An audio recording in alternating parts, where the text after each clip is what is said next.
नमस्कार। देश में बर्ड फ्लू बहुत ही तेज़ी से अपने पांव पसार रहा है। आइए जानते हैं कि ये क्या है, ये संक्रमण और किस प्रकार से ये फैल रहा है। हमारे साथ स्टूडियो में मौजूद हैं मुख्य पशु चिकित्सक अधिकारी डॉक्टर वीबी सिंह। बहुत बहुत स्वागत है डॉक्टर साहब आपका हमारे इस कार्यक्रम में। नमस्कार जी, सभी को नमस्कार। डॉक्टर वीबी जी, आपसे जानना चाहेंगे कि बर्ड फ्लू ये संक्रमण क्या है और ये किस प्रकार से फैल रहा है। देखिए, ये एवियन इन्फ्लुएंजा इस बीमारी को कहते हैं, जो वायरल बीमारी है। और ये जो कोई भी पालतू पक्षी हो या वाइल्ड बर्ड्स जो होती हैं, यानी जंगली चिड़िया, ये सभी में ये वायरल डिजीज़ पाया जाता है। और ये पक्षियों से पक्षियों में इसका संक्रमण ज़्यादा होता है।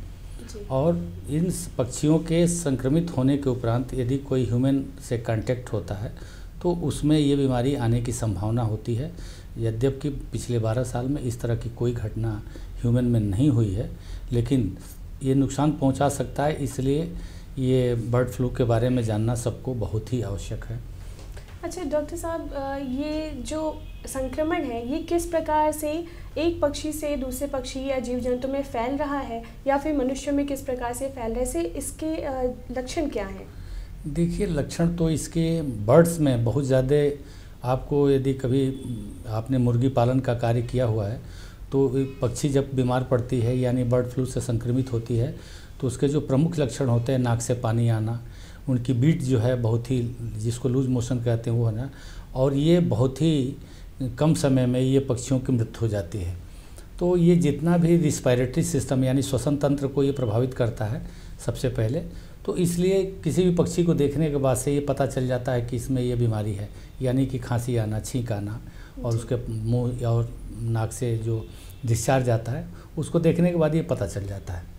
ये लक्षण पता होने के बाद हम कैसे जानेंगे कि ये किस अंग को ये प्रभावित कर रहा है?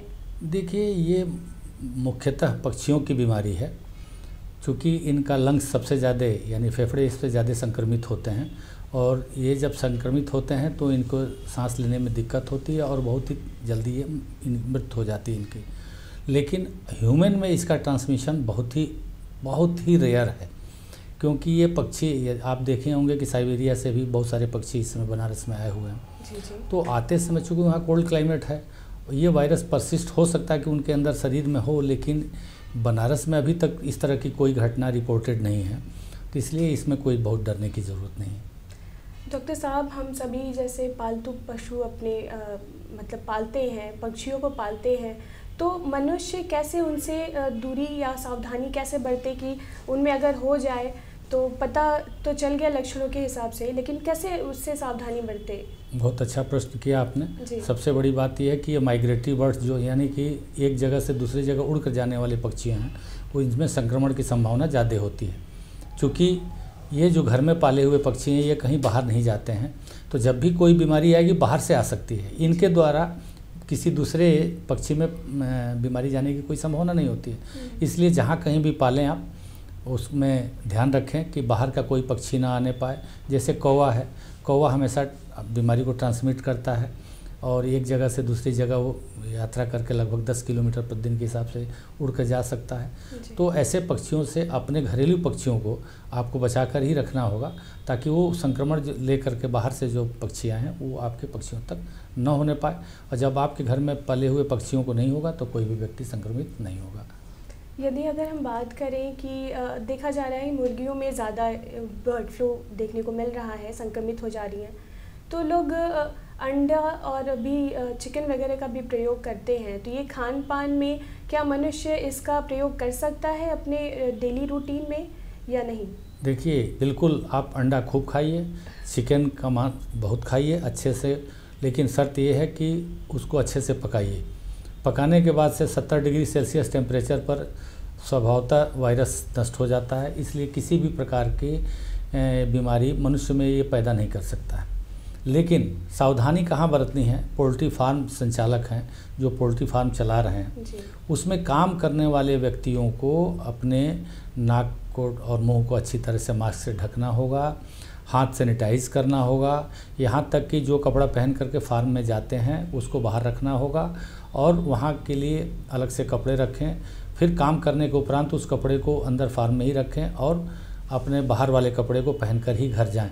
लेकिन विशेष ध्यान पुनः मैं आपसे कहना चाहता हूं कि मास्क लगाए रखें और साथ में अपने हाथ पैरों को अच्छी सी धुलाई करें, साफ़ सफाई करें और सैनिटाइज करते रहें। इस तरह से बीमारी पर काबू पाया जा सकता है और बीमारी ट्रांसमिट नहीं होगी। ये तो रहा बचाव। यदि अगर हम बात करें कि मनुष्य संक्रमित हो चुका है तो उसका इलाज क्या है? हाँ, यहाँ पे ये अच्छी बात है कि कम से कम यदि किसी व्यक्ति को बर्ड फ्लू का संक्रमण होता है तो यहाँ पे स्वास्थ्य विभाग से संपर्क करके टेमीफ्लू टैबलेट खाया जा सकता है डॉक्टर की सलाह से, और ये सभी पीएचसी और अस्पतालों पर मुफ्त में उपलब्ध है।